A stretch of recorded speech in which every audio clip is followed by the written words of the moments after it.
Welcome to Module 6. Our subject is distribution and promotion. Upon completion of this module, you will be able to select methods to distribute your product, identify promotional strategies and practice presentation techniques, and determine your promotion and distribution costs. First, we will talk about distribution, which is getting your product to the consumer.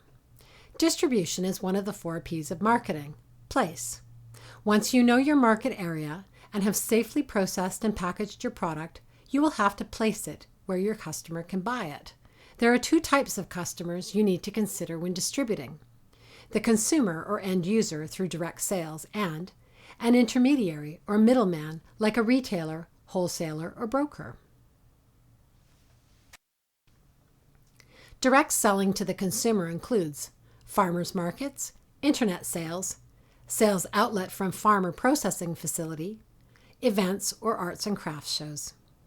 Direct selling to your customer allows you greater control over the prices, direct customer feedback about your products, and a higher profit margin as there is no intermediary such as a distributor or a retailer.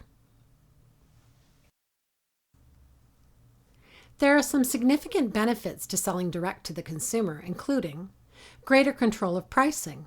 You set your price based on the margin you want to make. Better margins come from taking the distributor and retailer margins out of the formula, and you make the total margin. Supportive cash flow. Because you're selling direct to the consumer and not a distributor or retailer, you do not have to wait 15 to 30 days for payment. Customer feedback and education. Selling products at markets, events, and shows allows you to interact directly with your customer and ask for product feedback, provide product knowledge to them, and to put your face in front of your brand, which is invaluable when selling your products. And finally, control over presentation and display. Once your product is in retail, you don't have the choice as to which shelf the product will be displayed on or how it will be merchandised. Selling directly gives you the opportunity to create the best display for your products.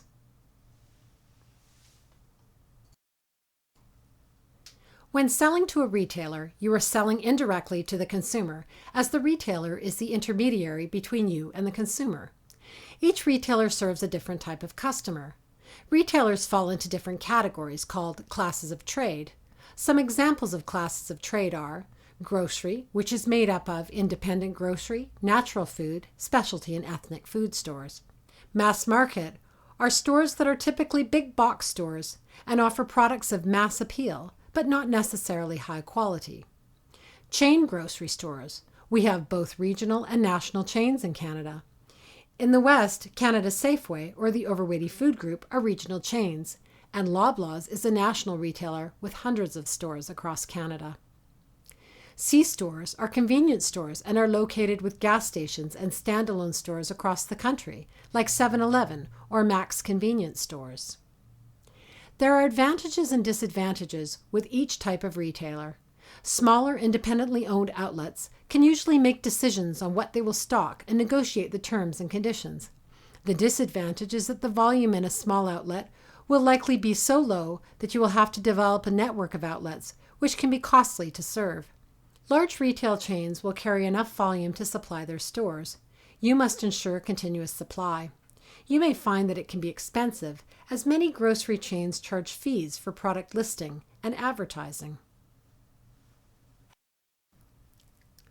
Food service is also a class of trade.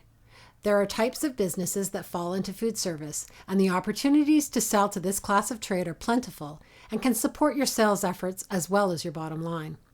Some examples of food service clients are restaurants, independents, chains, and cafes, institutions, hospitals, and schools. Restaurants and institutions may use your product as an ingredient in a menu item. Grocery stores and hotels. Many grocery stores now have hot bars and delis and require ingredients for both. For example, a chutney that is used on their sandwiches in the deli, or a sauce that is used in a hot bar with a chicken recipe. Wholesalers and distributors purchase your product and then sell it to retailers and sometimes even other wholesalers. There can be high sales potential with wholesalers or distributors because they have access to many retailers and they also carry the risk of payment from their customers for your product. For stocking and listing your products in their catalog and delivering it, they take a significant margin, which you must account for when determining the price of your product. However, wholesalers or distributors will pay you in 30 days, regardless of whether they continue to carry the stock of your product into the following month. Brokers should be seen as an extension of your sales force. They are sales agents that usually represent anywhere from 20 to 40 companies and hundreds of products. They work on commission. However, if your line is new and the sales are minimal, they may ask for a monthly retainer to represent your products. Brokers are not necessarily the best choice for a new or emerging brand, as the costs can be prohibitive and there are no guarantees they can pioneer a brand that is unproven. Once you start selling your products, you are the best salesperson to get your products into retail. Brokers are necessary when expanding and looking at moving into markets where they have the best relationships with the retail buyers and distributors. It is important for you to choose the most cost-effective method to deliver your product to your customer. Costs you need to consider include selling directly. This means no distributor, but usually means a broker is necessary for the relationship with the retailers at head office and sales support to the individual stores. The broker cost would be 5% of sales. There is also a cost for having a space in the retail warehouse and is usually based on a percentage of your product cost to the retailer and could be approximately 10% of sales. Retailers. Selling your products to the retailer can be a challenge because they often want to have you sell through a wholesaler or a distributor to cut down on their administration, as well as crowded loading docks. Wholesalers and distributors. Sell your products to retailers with varying margins, dependent on the type of product. For example, fresh, frozen, or grocery, and those margins can range anywhere from as low as 23% for a high-volume refrigerated product to as high as 38% for a frozen, lower-volume product. Broker fees are typically 5% of sales, and if the product is new or emerging brand, they may ask for a set retainer monthly until the sales exceed a certain amount. Shipping your product would need to be researched depending on where you're shipping to and from, along with whether your product is heavy or light, bulky or breakable. When determining your distribution method, you might want to consider the method that best suits your product and personality, what your competitors are doing, and the advantages, limitations, and costs for each method.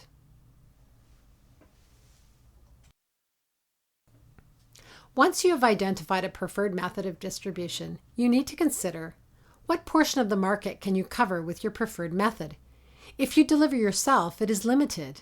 If you have a distributor, it is unlimited but at a significant cost, and if you can produce enough product to meet the demand. If you sold to a distributor and suddenly you were picked up by Save On Foods, for example, could you ramp up production and meet the demand of the increased volume a large customer would bring?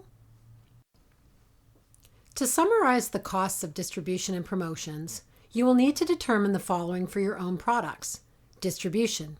Do I need to sell my products to retail through a wholesaler distributor, and what is the cost? Allocate 28% of total sales for distribution. Do I need to use brokers to sell my products? Am I going to sell to retail chain stores? Allocate 5% of total sales for brokers. Now it's time to take a look at your own product and decide the different ways to distribute. Download worksheet number 15 titled Distributing My Product. Complete and add to the operations section of your business plan binder. We will now move on to a discussion on promotion. Promotion includes all methods of getting a product known and purchased by a customer. When developing a strategy, you will want to consider: how will you let your potential customers know about your product? What methods will you use to persuade and influence potential customers to buy your product? When determining your promotional strategy, you must consider your customer and your distribution channel. Promotion includes advertising, which is anything done through mass media, as well as retailer ad programs. Sales promotions, for example, coupons, discounts, and demonstrations of your product. Publicity, which is articles about your company and products on the internet, in newspapers and magazines. And finally, your image, how you sell yourself and your product. For many of these promotional methods, the cost to participate at retail, and in particular with the chain retailers, can be prohibitive. We will look at each promotional method, which will help determine how your products may be promoted in an affordable and effective manner. There are two types of advertising and sales promotions: consumer and trade. Consumer promotions are targeted towards end consumers. Some of the tools used in consumer promotions are sampling or demos of your product in a retail store, offering coupons, for example, IRCs or instant redeemable coupons, which are the coupons that are attached to your product and have 100% redemption. Coupons can also come in tear-off pads at retail or in magazines and have about a 10% rate of redemption. Consumer advertising as a promotion refers to advertising in consumer magazines, newspapers, or on the internet, like the North Shore News, Common Ground Magazine, and sites that may promote products that target your demographic, like gluten-free, dairy-free, or nut-free products. Point Rewards program have also become a standard consumer program offered in most chain grocery stores. The final example of a consumer promotion is point of purchase displays, which are those displays you see in standalone cardboard cases called shipper displays. Trade promotion is directed to the retailer and or wholesaler distributor. The point of a trade promotion is to persuade retailers to carry a brand, give it shelf space, promote and help sell your products. The manufacturer controls trade promotions and will do things like offering off-invoice discounts or manufacturer chargebacks, also called MCBs, which is a more controlled way to offer a promotion to retailers. Ad allowances are for advertising in retail publications. For example, if you were to shop in a store and they offered you a flyer with weekly specials, those ads are most often paid for by the manufacturer. Publicity is a very important part of your overall product promotional strategy. Publicity can be low cost or even free and can bring consumers to your product in droves. Some of the considerations for a strong publicity campaign would be to engage in the following: the internet, create a website, Facebook page, Twitter, and begin interacting with your consumers directly. Media, send press releases to newspapers, magazines, and radio stations with samples of your product for the food editors. Get connected with well-known food bloggers and get them familiar with your products so that they will write about you. It's also important to note that the SSFPA has learning events to assist with social media marketing. Your image goes hand in hand with publicity. Why would a media outlet or internet food blogger want to give your products publicity? Your image is not just your product. It takes more than just a smart-looking package to sell a product to a retailer or to have a consumer pull it off the shelf and try it.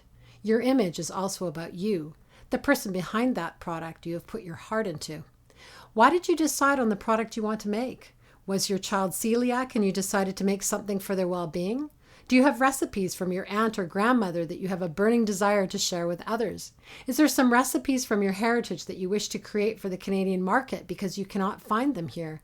Whatever the reason, there's a story to why you have such a strong desire to create products. What is that story? When you discover what that story is, you can share it with others, and that will give you publicity and a connection with your retailers. The more you stand behind your product and sell it to people directly, whether it be through a demonstration at a store or a farmer's market, you can tell your story, and that is what consumers connect with. Download and print out worksheet number 17, titled Your Business Pitch. Follow the instructions of writing a short paragraph to tell people about yourself and your business. Once you've completed the worksheet, add it to the marketing section of your business plan binder.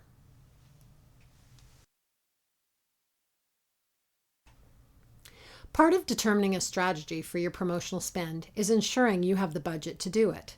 There is a rule of thumb for determining spending, and it uses percentages based on your projected sales, so that you will keep within your spending means. For trade spending, you can use either an off-invoice promotion or MCB, or manufacturer's chargeback promotion. The off-invoice means that every case of product you sell to your distributor will be sold at the discounted price for a determined period of time, which is usually 1 month. The MCB, or manufacturer's chargeback, is a promotion that is issued on a retailer-by-retailer basis, meaning that you only pay for promotions that your distributor discounted to your retailers. It allows far more control over your promotional spending, and you know exactly which retailers promoted your product. Either way you choose to promote, you must promote your products with your retailers or risk low sales and having your products delisted. It is recommended that you promote no less than 5% and no more than 15%, unless you're a very established brand. Advertising is also an important part of your trade spend because it supports your retailer's efforts to sell your products and gives you many avenues to reach your customer. Retailers offer advertising options for in-house flyers, ads in consumer magazines, internet marketing opportunities with Facebook, tweets about your product, etc. Consider an investment of 2% of your total projected sales in allocation to trade advertising. In terms of budgets for consumer spend, the costs can mount rapidly. The best way to reach out to your consumers is to spend your time and possibly hire others if you can afford it, sampling your product at the retail stores. There is nothing more effective than to get in front of your product and interact with your customer directly. Allocate 2 to 3% of your total projected sales as your consumer spend or demonstration budget.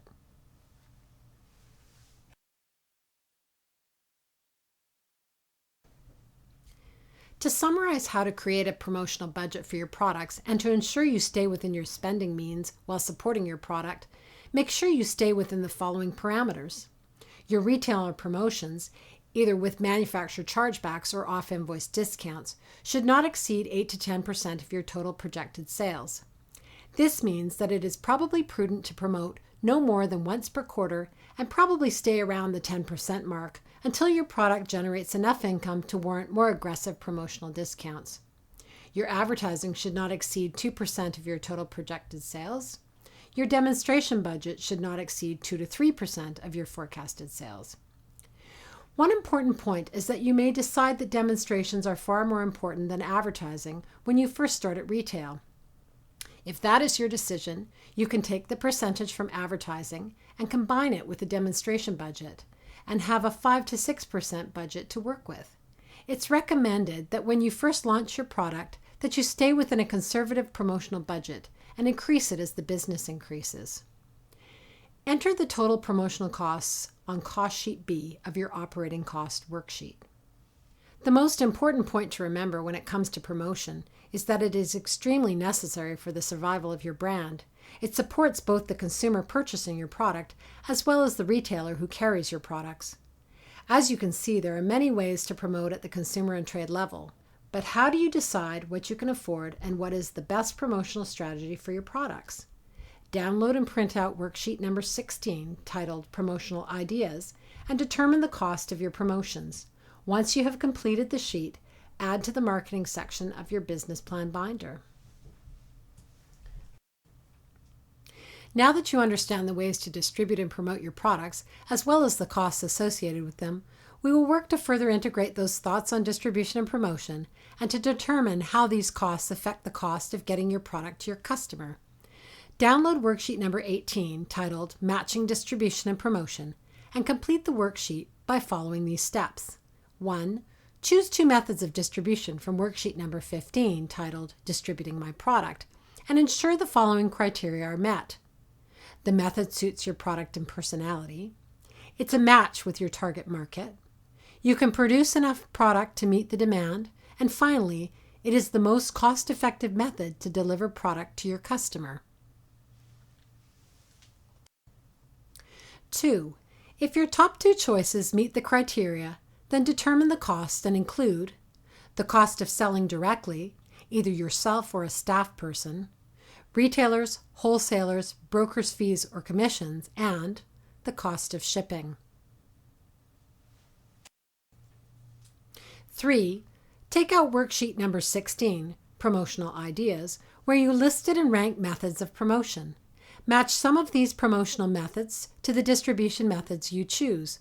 For example, if you decide to sell at a farmer's market, your method of promotion could be a sign or a stand for your product, whereas if you're selling to a wholesaler or distributor, you may not need a sign or stand for products. 4. Determine the cost of your promotion. And 5. Complete worksheet number 18. When you have determined your distribution costs, add them to cost sheet F titled Distribution, Commissions, and Shipping. of your operating cost worksheets. Calculate the per unit cost and then add to cost sheet A under variable non-manufacturing costs.